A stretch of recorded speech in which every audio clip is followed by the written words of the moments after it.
Hey, good evening, everyone. Thanks for joining Fett263 presents Fun with Saber Effects for Proffieboard. I see Max is already on. Hey, Max, thanks for joining tonight, and anybody else who's on right now. I've got a couple things I wanted to kind of show. Obviously, we're coming into the holiday season. Right now, next week, I don't expect to have a show. And then the following week is kind of up in the air, but probably leaning the other way. So this might be the last live show of 2020. So we're all hoping for a new year. But it's week to week changes. But next week is definitely going to be no show, and then we'll see what happens the New Year's week. But I wanted to cover a couple things related to the holidays. I had put out a Christmas tree style a couple weeks ago. I actually got ahead of the game, and I've seen some questions and posts about actually having other Christmassy or holiday styles. So I was going to kind of just show some examples of what you can do in the style editor, just because I haven't had time to build them. But there's a lot out there. I've already seen some people building their own, but just for anybody who's interested. And then I was going to talk a little bit about a couple of the new controls that I had shown last week. I actually have an addition to that that'll be debuting tonight. It's kind of a carryover, and then I'll take some questions, and we'll see how long we run. I'm not sure if we'll go the full hour again. It'll kind of play it by ear with the kids and such. But I see Max is on. If anybody else is on, wants to jump in the chat, just let me know. Otherwise, basically, I wanted to just start. I do have the Christmas tree style. Flip over to this. So this was put out a couple weeks ago, just to get everybody ready for the holiday season. So this particular style I designed to mimic the shape of a Christmas tree, and it's actually the Saber. If you lean it against the wall at a slight angle, it does create that kind of a pyramid look with the reflection. It's got a yellow star at the top, and then it's got a main green base with blinking lights throughout that are change color as they go. Hey, Mike. Hey, Max. Let's see, anybody else in the chat? No. So this is the Christmas style that I just added. But one of the more popular ones that's actually been around for a while, and you can do a lot with it, is the candy cane, the stripe type theme. So I wanted to kind of show that. So I put this one together. The style. This is just a base style, obviously. But with stripes, there's actually a lot you can do with stripes. And if you've been on the show prior, you're probably used to me using stripes for a lot of different movements. A lot of the pulse blades, the energy blades, even some of the unstable blades, they use stripes because the stripes style actually gives you the ability to not only have multiple colors, but it also gives you that movement, and you can change direction. So I've seen a lot of people doing the stripes and they have them running reverse.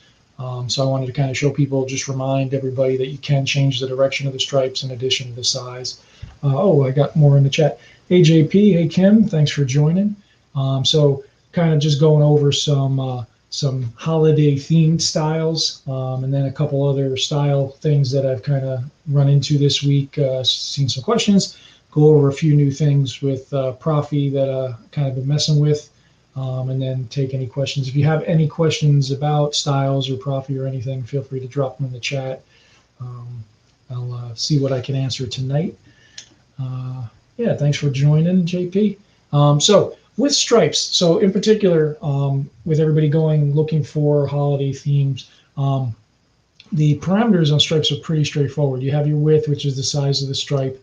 Now for something that's going to be more candy cane-ish or that type of thing, you're going to want to stay smaller.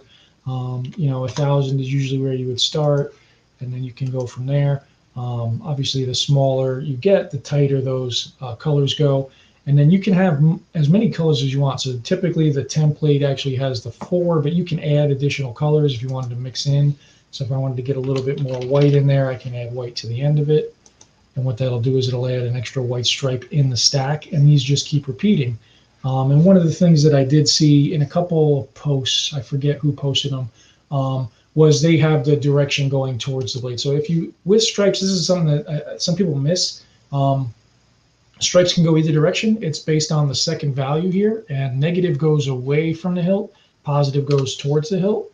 So if I change that negative 1,000 to positive 1,000, you'll see those stripes will be coming in. So depending on what you're looking to do with it, you can change the direction. And of course, you can increase, decrease the speed. So if that's moving a little quicker than you'd like, you can play around, lower that speed. I'm cutting it in half.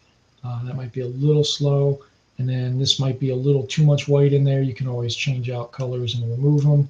So if we stick a red in between the two greens, it'll give you a little bit more dense color. White in particular typically will wash out on your blade the colors that are next to it. So, but this is just kind of, the candy cane's been around for a while. I know a lot of people have built the styles. There's probably some even still on the sharing thread.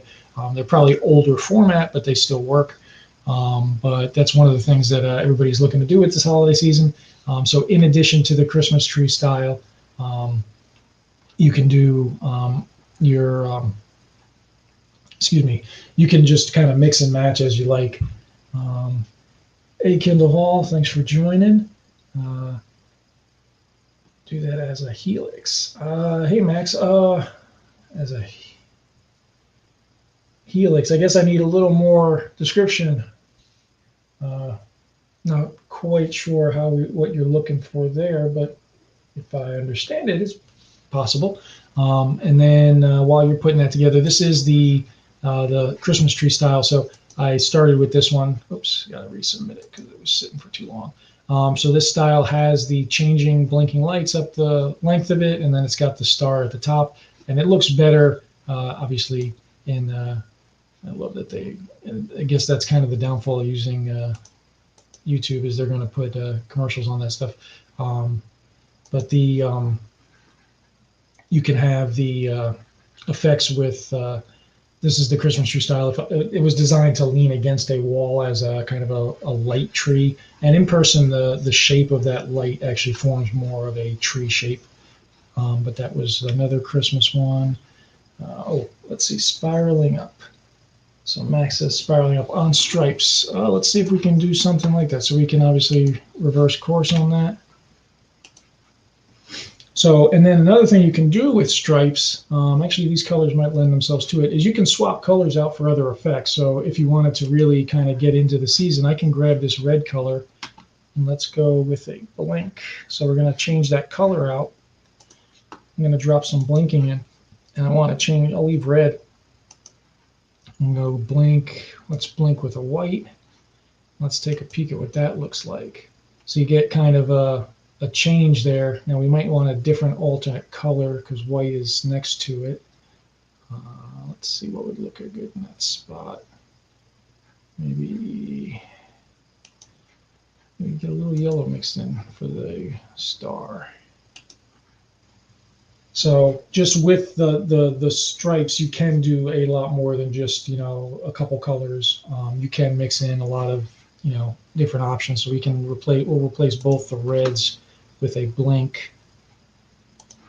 So we'll blink in here. We'll leave again the red. Actually, we'll alternate. We'll go yellow and then red on this one. And of course, you can change your parameters if you want to time that out different.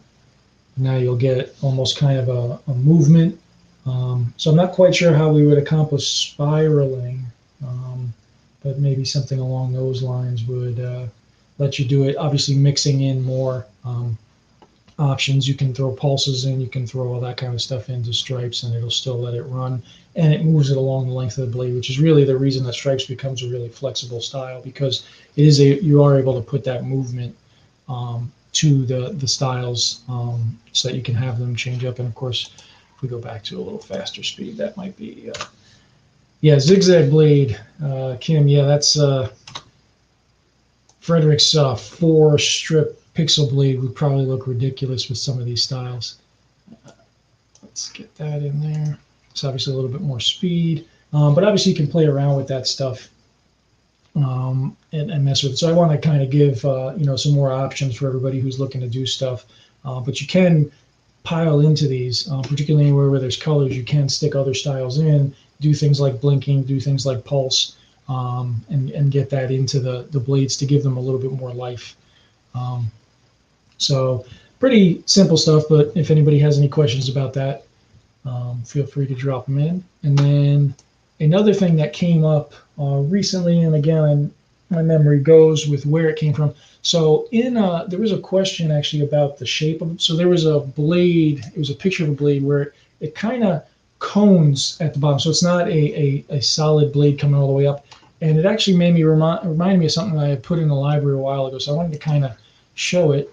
Actually, I'm going to do it with, go back up to the top here. Let's just grab an audio flicker.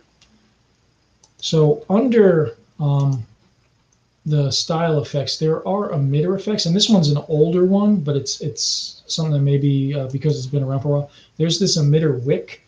The idea, actually, let me show you the original intent for the wick. Let me grab a flame blade. Let's go down. Flames here. Let's go with a regular fire blade. Go real flame. So the original intent on this, and I'll kind of show where this came from, was this wick option.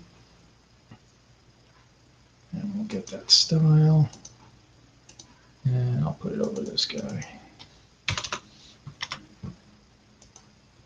So what it creates is it creates a void. So the emitter wick, this one moves. It's meant to be as if the handle is kind of like a candle. You get that little air gap between the physical candle, and then you can also do, you can have it, this one's set to move as if a flame was kind of bouncing on a wick.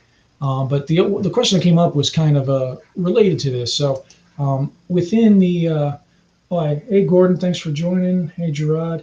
Hey, Gordon, I'll get to your question in a second. Actually, I see you got kind of a question there.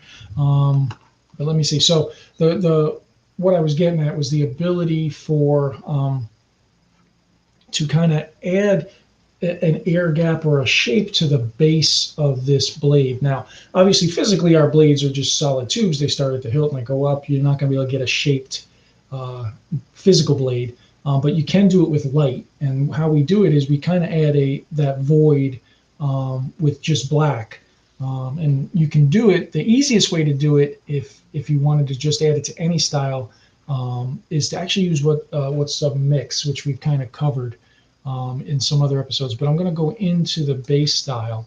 What I'm going to do is I'm going to expand on this with a mix. And now the mix, we're going to use a smooth step. And smooth step, again, is a shape. And this shape is actually going to be for the length of the blade. And we're going to start it, we'll start it pretty close to the hilt. Actually, I might need it closer to do the effect. And then we'll stretch it over a short run. And then at the end of this, we're going to just add black. Oh, you know what? I think I needed that to be a negative. Let me double check it. Yep, I reversed it. So I got to change, forgot the negative. So what we're doing is in here, we're essentially creating this little dark void. And what it does is, by using the mix, is it creates this little cone shape. So it's your first group of pixels right at the hilt are going to be dark, and then slowly they brighten up to full blade. And particularly if you're in a darker environment, this actually creates that kind of a cone, almost emitted effect, where there's a small air gap between your actual physical hilt and the actual energy of the blade. And so this was kind of a question that popped up. I actually threw a quick style together and put it up on the post I had seen, but I wanted to kind of just go into a little bit more. But it's really just a mix, and what it does is the smooth step creates this little black shape at the bottom, and you can stretch it further. So if I want it to be more prominent, I can move a little further from the hilt, and that'll give me more. Now, depending on obviously how deep your blade goes into your hilt, you'll need to adjust that. And then you can also have that fade be over a longer period. And again, we're using the negative to go reverse from the hilt. So that kind of fades in a little bit over a longer period. So there's a lot of things you can do just with these shapes and with mix and different colors, or in this case black, which is the lack of color.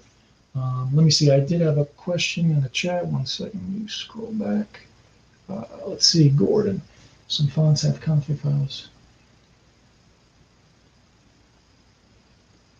So not on Profi, and the reason for it, essentially, when you compile Proffieboard, you're actually loading the OS itself. So all of these features that are in the style are basically creating. You're essentially building your own custom OS. So your OS includes the actual code that runs these styles. So I know other boards, they have like the little config file or a text file that it's reading.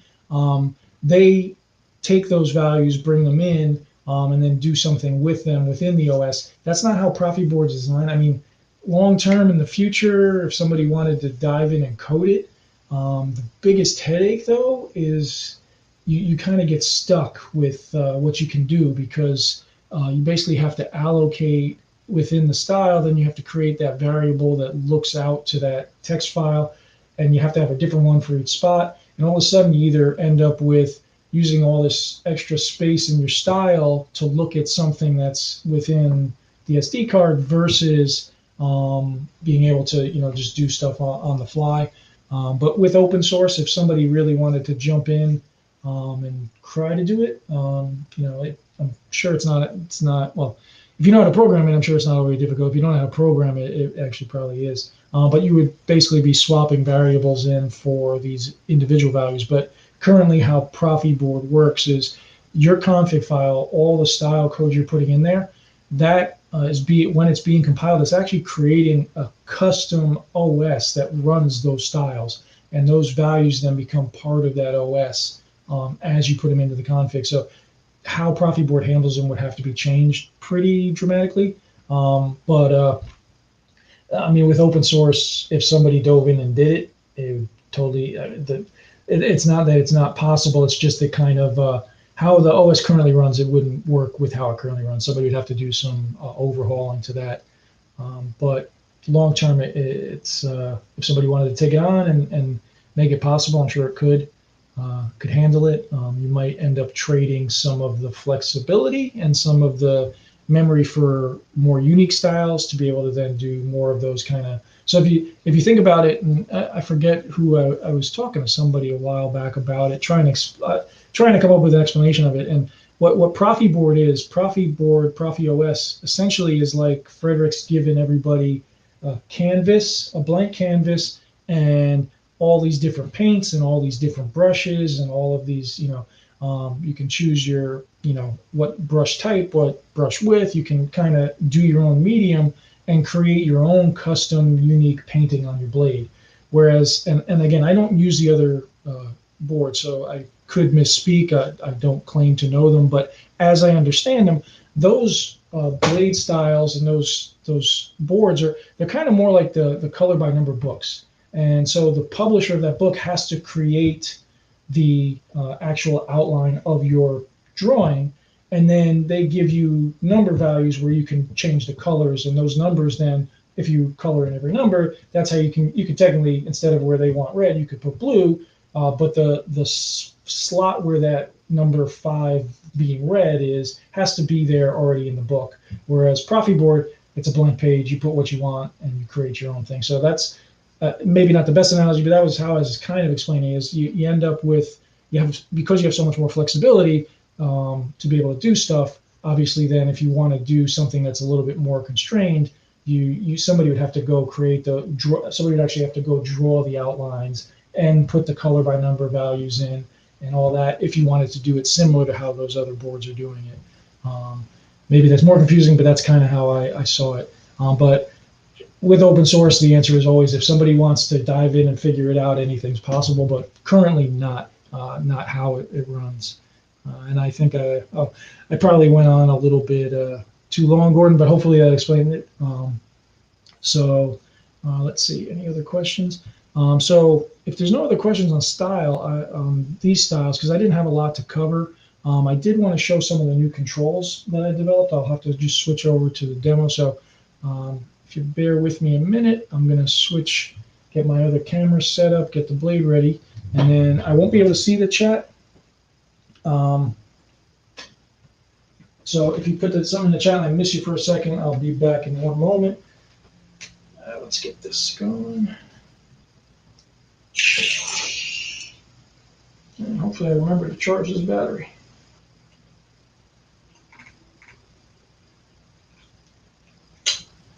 I think we're good.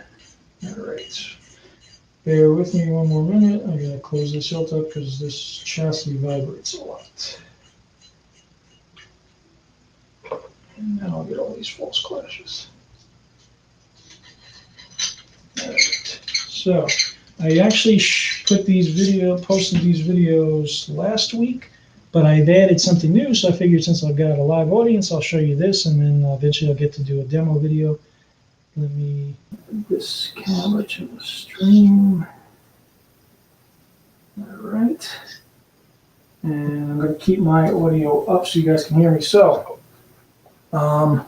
what I did, if you haven't seen the videos, basically I'm working on some new controls. This is for obviously a future OS update, but one of the controls that I finally got working, and I'm actually going to use it in other places, but I've got a few places where it's working already, is a new dial control. And it basically uses the turning of the hilt to act like a dial. So the first place I've added it now is in the volume menu. So if I'm go into my volume menu. So in my volume menu now, instead of just having to press aux to go lower the volume and power to raise the volume, I've actually made it so turning right maximum volume will raise it. Now I'm already at maximum. Now I don't know if Brian's on. Brian Connor, No Sloppy, he created some of these sounds that you're going to hear. For me, I'm terrible with sounds, and he knew I was doing this stuff, so that maximum volume and a few of the other voices you're going to hear, those are from, he provided those for me. But so now the volume menu, instead of using buttons, if I turn, it's going to, there's a little beep. So I can use my hilt as a dial to then dial my volume. And I'm getting really low, you won't hear it. Let's see. Minimum volume. And then when it gets to the bottom, and then obviously I want to put it up. So you just turn.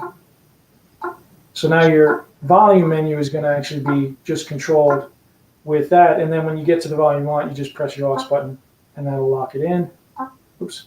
I'm sorry, long hold and release. So now my volume's locked in. And then the other change now is for presets. And this one actually has some purpose to it. So if you haven't seen, Frederick put a new Proffi Arduino plugin. It's the V2, maybe it's V2.2. It's in beta, but basically the plugin, if you use the smallest code, it actually adds a lot more space, so you can get a lot more styles on your blade, which is really cool. And because of that, normally you would roll through your presets with the aux button to advance them, and then you can do the reverse, but it's one at a time. So with this new dial control, I've actually set it up on preset. So now when I press with my blade off, if I press aux, so again, Brian created that sound. It says select preset. Now I can use the dial to advance,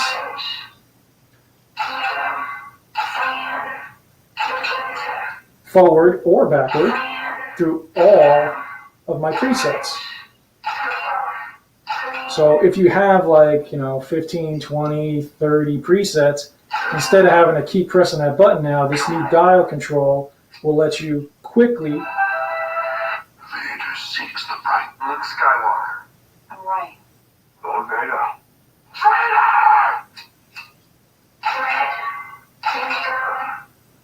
So I can go through all of them just by turning the hilt, and then when you get to the preset you want, you just press aux, and it locks it in.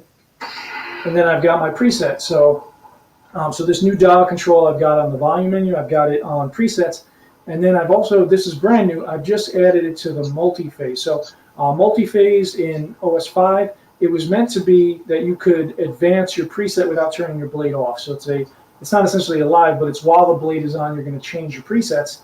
Now I've added the dial control to that. So that's another new addition. So the going into multi-phase is still the same control, but now instead of a single advance, it's actually going to activate the dial again. So it's going to be a hold, aux, and twist. And now I'm in the mode, and now I can have a live preset change just by turning.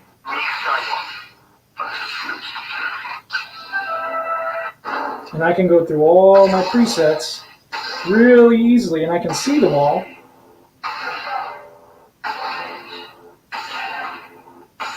And then when I get to the one I want, I just press aux again. And now it's locked. So there's going to be the dial control for presets while the blade is off, and then multi-phase is essentially presets while the blade is on. The idea behind it is going back to the Koran Horn blade where he had the silver blade and the purple, and he would basically turn his hilt to activate the second crystal. So that's where the term multi-phase came up. His was a dual phase. So when I made that kind of blade on preset change, I named it multi-phase, but it's essentially preset change. But now that dial control is coming to that feature. So you can quickly and easily jump in and out of all your styles. And again, you can go into it as many times as you want. So it's aux and twist, activates, and I can go forward or back until I find the exact blade I want.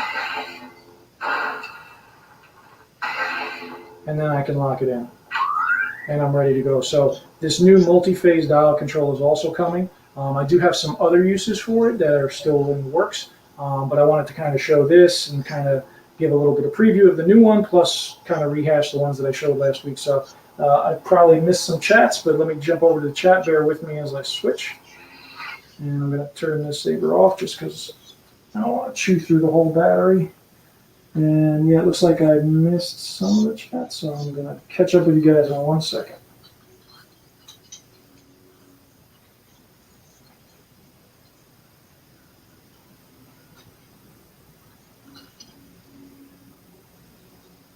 Okay. Sorry, this hilt takes a little while to unscrew. There we go. And I hate having to pull that battery out if I don't need to waste it. All right, cool. Let me catch up the chat with everybody. Let's switch over to this. Cool. All right. Let me see. I missed a few. I'm rolling back with everybody. Where do you go for the library? The link to the library, I should have links in the top of my channel. And then it's typically, if you're in the videos of the individual styles, I actually put the links to each style there. And I think it's bookmarked in some of the Proffi groups, if that's what you're looking for. It's kind of one of those weird URLs, unfortunately, because I'm using AWS, can kind of host it less expensively than some of the bigger commercial ones. And it gives me, just enough to be able to actually have the site useful to people. Let's see. Saber with zero button. Yeah, zero button is something I'm hoping to take a peek at. Now, I've got some stuff I'm messing with where if you have zero button, you're going to miss out on some pretty cool stuff, unfortunately. Technically, I think some of the stuff coming, there's a chance that one button might not have enough options to do everything either. That's why I kind of lean into the 2-button, and my style, my prop file is 2-button. I don't want to have to give up anything. And obviously, if you take buttons out of the equation, you're going to start, there's a lot more controls possible. This dial control needs a button, unfortunately, just because getting in and out of it has to have something, and it's a very close movement to twist. So in terms of, and that's where we're getting now is like, so thrust and stab are actually very similar movements in terms of what the board recognizes in determining the gesture. That's why if you have the thrust ignition and stab ignition, you can't actually easily tell which is activating because they're so closely related. And now the twist and this new dial, they're actually very similar movements too. Now the dial has steps built into it, and the dial it's actually based on Frederick. So I took Frederick's code for the color wheel, and I just kind of modified it. So it's code that Frederick developed. He created it. I just took it and repurposed it to do some other things. So it was actually already there. I just kind of took a new use for it. But because it hadn't really been being used in that way, it opened up a few more control doors. But the movement itself is similar to twist. So twist as a movement on the Proffi is a quick back and forth movement. With this menu, if you advance really quickly and go backwards really quickly, I actually have to put something in the controls that prevents it from activating the twist, because then you'll kind of get conflicting controls. So there's gonna be some points where not having a button to be able to tell the OS to ignore the twist or ignore the dial, you're going to get crossover with some of these movements. So even though there is a lot of gestures and there's a lot of controls, some of these are so closely related, those buttons are really the way that you're able to tell it to do something one way versus the other. And some of these dial menus, they need a button also to get out of them, because getting into them is one thing, but deactivating that dial so that you can actually use the saber is the other piece of the puzzle. So 0 button will get limiting, but I'm hoping to play around with it a little bit just because we do have more, but you're going to end up giving away, you're going to have to leave some stuff on the table if you have no buttons. You may end up in the future with some of the stuff that I'm kind of messing with, leaving some features on the table if you have 1 button, just because there's a lot of stuff in the works that I need buttons to make it happen. Let's see. Voice command, yeah. I don't think the board has enough memory to handle voice command. Unless somebody figures out a way to get Wi-Fi on those things, you wouldn't be able to store all the actual voice prompts and everything. But maybe one day, I mean, these boards are shrinking faster and faster. One day you'll have a voice command lightsaber. It's running Alexa or something. But right now, not this current iteration of Proffieboard, at least to my knowledge, unless Frederick's got something up his sleeve. Let's see. Yeah. Oh, yeah. Commas and semicolons and brackets. And I still, every once in a while, I'll get tripped up. I'm like, man, what did I miss? And then you look back and you see that little missing comma or that missing closing bracket or something, and you're like, how do you miss it? But everybody misses those after a little while. Let's see.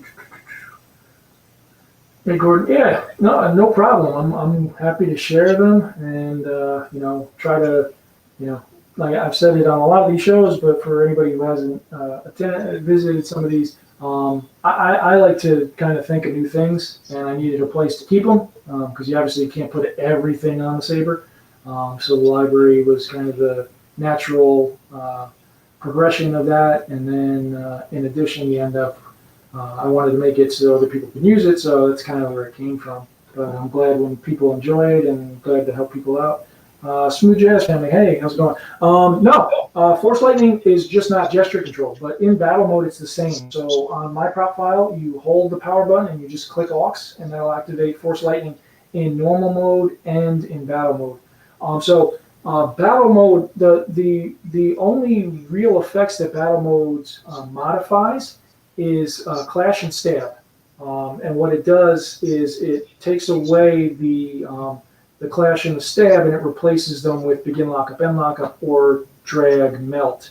All the other controls, so you can do the multi-blast where you can just hold the blast aux button for a few seconds and release it, and then every swing will do a blast deflection, and lightning block is the same button controls. And basically, part of it is because there's no real easy gesture to tie to lightning blocking.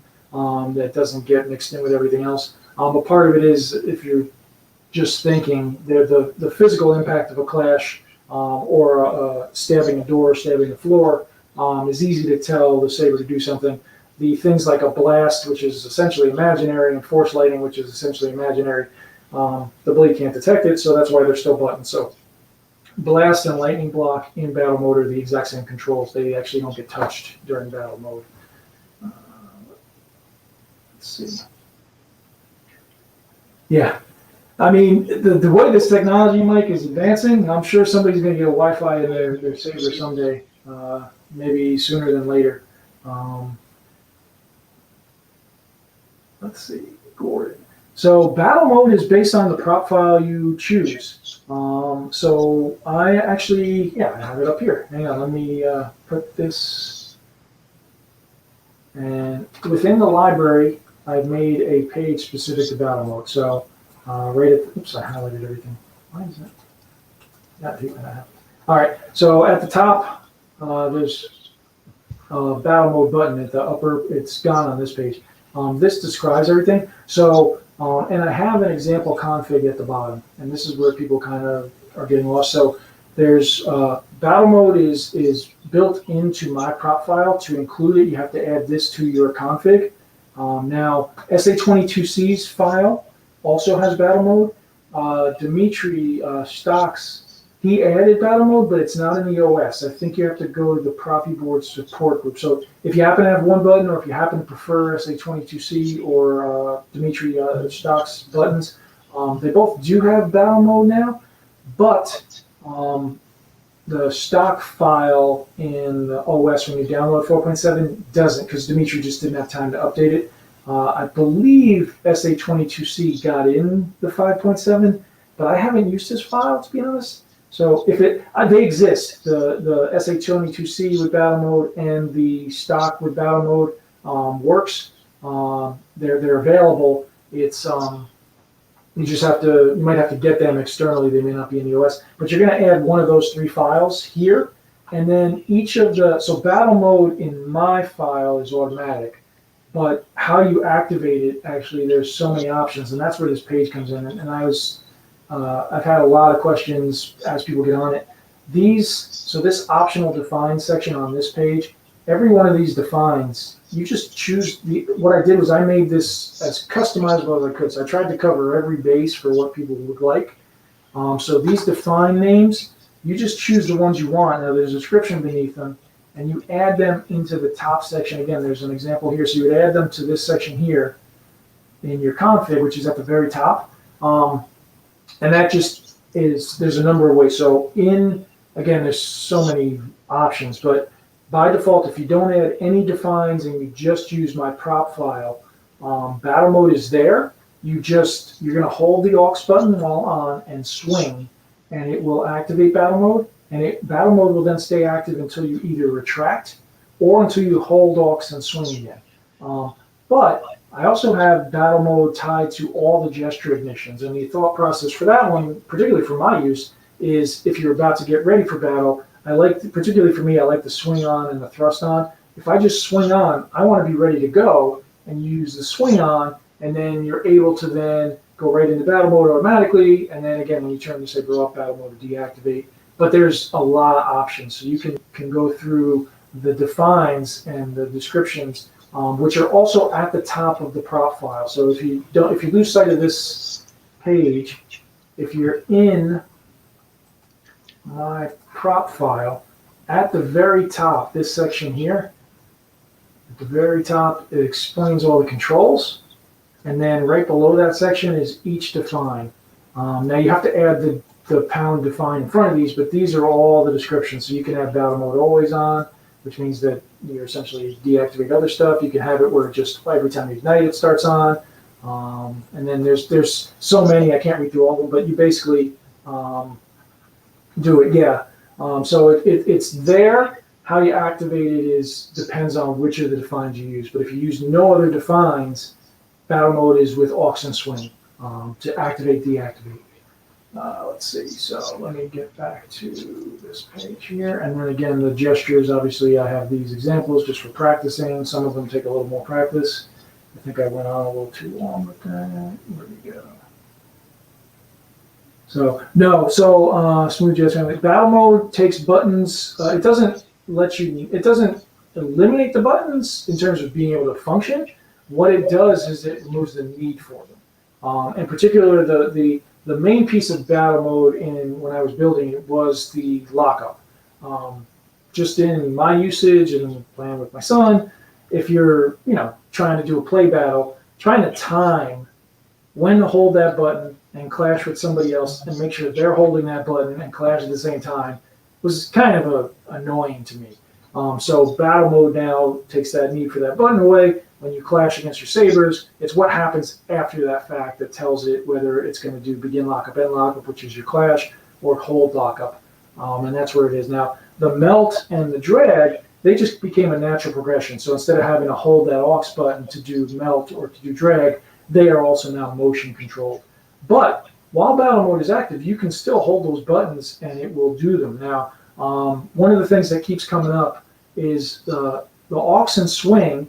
If you're the type of user where you hold aux and you swing into a clash to do a lockup, you can activate battle mode, which can be a little jarring.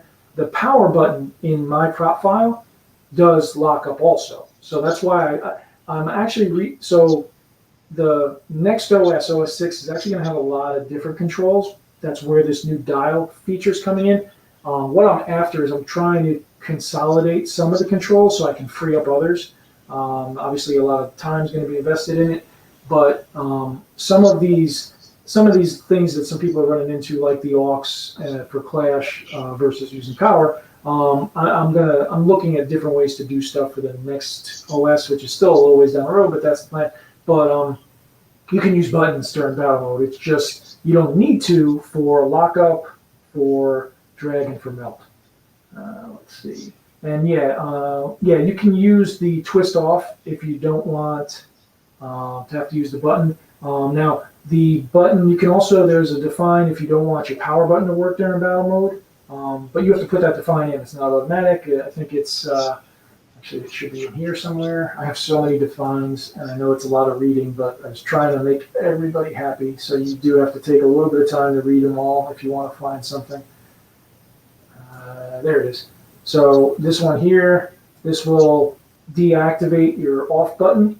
Basically, it just means that when you press your power button, the blade won't retract. It doesn't actually turn the button. It doesn't disable the button. It just blocks the control that turns your saber off. And then if you get out of battle mode, you can then use your button as usual. Yeah. Okay. Yeah, Max. Yeah. So the aux and swing to get in. Now it depends on your usage. I used to do the aux right at the end before Clash, and the timing was tough. So that's why I designed it. But again, some of these controls with the new dial control and some of the other stuff I'm working with are going to change anyway in the next iteration. And I know SA22C and Dimitri, they do them a little bit different too. So there's a lot of options out there.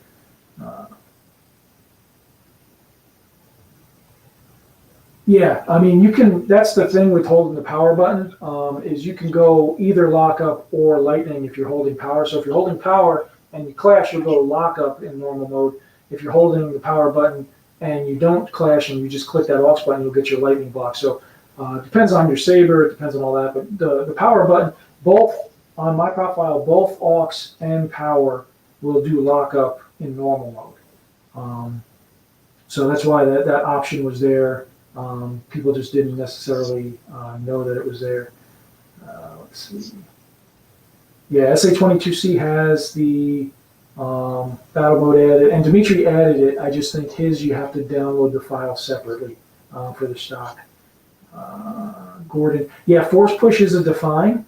So the force push, and there's also a sensitivity define in here. I have it up, so let's scroll to it. Where is that card? So this is, you can activate it so that it's only in battle mode with this define. You can have it so it's always on. Now, push is one of those kind of in-between movements. So it does take some practice. Push, I see Smooth Jazz asking. So force push is a new gesture that I added. So if you hold your saber, and it doesn't have to be pointing up, it's just your movement is along this axis. If you get a quick push of your saber, it's going to do the force sound. Now, I actually have it so you can have a different sound on it. So if you name a sound push.wave in your font, you can do that. Now, there's a number of videos on it, Smooth Jazz family. I see you're asking about it. There's two options, again, with defines. The normal force push is battle mode only. You can do force push always on, which then means just you do that movement of that push with your saber. It will activate the push sound. If you don't have push.wave in your font, it's going to play force.wave. But some fonts have the force effect with like a voiceover. Some people just have talking. Some of them have all these other sound effects. I wanted it to kind of be a natural thing. And if you go back and see some of the videos on the controls with force push, the idea behind it, you have to use the movement, but is if you're in a battle, you kind of push your saber towards your opponent, and it creates a force push sound. And if you get good at it, it can actually be as if you're generating a real force push. That's where it kind of came up for the idea for it. But the gestures, again, this page is available. At the bottom is this. So these guys are kind of close. The pull away, this is the gesture that deactivates lockup in battle mode. it's a short angle change with a little bit of speed versus a swing, so that's why there's a smaller movement. I put these together. Some of these do take a little bit of practice. The thrust is pretty straightforward, so is stab. Stab is thrust with a clash at the end. They can get very closely related, though, because if the clash doesn't happen in X number of milliseconds, it's going to trigger the thrust anyway. Twist is a back and forth. Now, there'll be the dial, which will be slipping in over here once I get it done, as another new gesture, is going to be very similar to this again. So some of these cross over. And then the force push it's technically, I designed it for battle mode, but it can be used with a different define at all times. It will trigger, sometimes it depends on your hilt, it can trigger easily. So I added, where'd it go, this length. And what this define is, you would just change this number 5.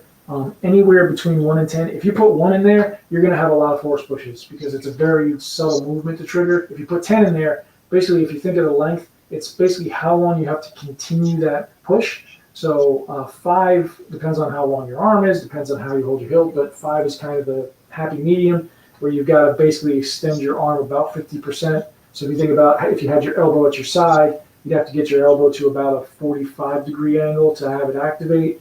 If you go the full 10, that means if you had your elbow at your side, you'd have to get your arm fully straight to activate. And then play with it in there. But that's why I put this define is in, and at the end, this number you just change. So lowering it is a shorter movement, raising it is a longer movement, just to find what works well. But the push, because it's kind of one of those, it's kind of like an in-between movement, sometimes you might trigger it accidentally. So that's why you may not want to use the always on. I mean, it's only playing a sound effect, so if you don't mind it. But it can, if you have the threshold low and you're using your saber a lot, and you get that kind of linear movement of it, you might end up triggering it more often. So that would be mess with it. But there's so many of these defines that do so many different things. Just take a look through this page and read them. And again, they are replicated at the top of the prop file. There is one other place, just in case you can't find my site. So let me show you the alternative backup. So if you go to GitHub for Proffi, there's a wiki. I don't know. I feel like everybody knows about it, but then I bring it up and somebody says, "Oh, I didn't even know that exists." There is a wiki. Now, the main wiki is Frederick stuff, but if you go down here, you'll see all wiki pages. Click all wiki pages. This is everything, and there's a lot of contributors in here. And my button file with all the information is right here. And this is for OS 5. And this is basically a copy of that other page. But if you, for some reason, can't find my page and you wanted it and you don't feel like reading the .h file, I also added everything in here. It's basically the same thing, it's just a different format. Again, all your defines are spelled out, and then you get an example config at the bottom just to show you where everything needs to go. So hopefully that helps. You can add, actually they should be defined in here too. Everything's in these pages and everything is in there it is. So you can add these sounds to your font, or if you have a font search path, if you have a comment folder, you can add them in. Now, I basically for all my demos and for how I've used them so far, I'm not good at creating sounds, so I actually take sounds from other fonts and just rename them. I think, Max already said it, Brian Connor had some that he's created. And I think a few of the font makers, I had told Jesse about it. I don't know if he's done anything with it yet. But basically, you can take, if you have, I find a lot of the boot sounds, the font name sounds, and then some fonts, the force sounds, they are kind of multi-useful. So I usually I'll take a boot sound from one font, I'll rename it, and I'll stick it in a different font for a different use. I kind of just mix and match. It's, you just change the file name for different uses. But yeah, so if you want to have a different sound to begin battle mode, this is the name of the file you have to put in. It just has to be on the font. It could be anything you want, and that will play when you activate battle mode on toggle. If you use the gesture ignition to activate battle mode, your ignition sound is going to cover over anything I stuck there anyway, so there is no sound. It's just your ignition. So this would be on the holding, walks, and swing. And then again, you can also have a sound for the end. This is the volume menu. Those are the ones that I actually had in the demo. Brian actually made me good ones. And then a few other capabilities. These are custom sound. These are additional sounds that you can add. Now, they are set up in the file. If you're missing them, a different sound gets played, or in some cases, I think it's a beep. But at any rate, you can add these to customize even further. Let's see. I think I caught up on questions. Actually, oh wow, it's getting late. I'm probably going to get off in a couple of minutes. Tonight actually went really quickly. But if anybody's got a question or two, I'll be happy to try to answer it. Smooth Jazz Family and Gordon in particular, if you're just trying to get started up on battle mode, between my site, the wiki page, and then also the page, the top of the Saber Fett263 buttons file all has the same exact information. And I know it's a lot of info, but it's because there's a lot you can do. So just take a little bit of time, read through it. If you do have specific questions, obviously post them. You can post it in the Facebook groups. A lot of people have been using the battle mode stuff for a while now, so a lot of people will be able to direct you. You don't just need me on that. But if you have a question that somebody else can't answer, I can help out. Let's see. So connect your Saber. If you want those, I'm not sure of your question. If you want to activate all these features and you don't have 5.7 loaded and you don't have your config updated, then yes. If you're just talking about adding the sounds, then yeah, you could just, sound, okay, yeah, sorry. Yeah, sounds, you just add those sounds to your font and it'll pick them up. You don't have to do any update. It's built in.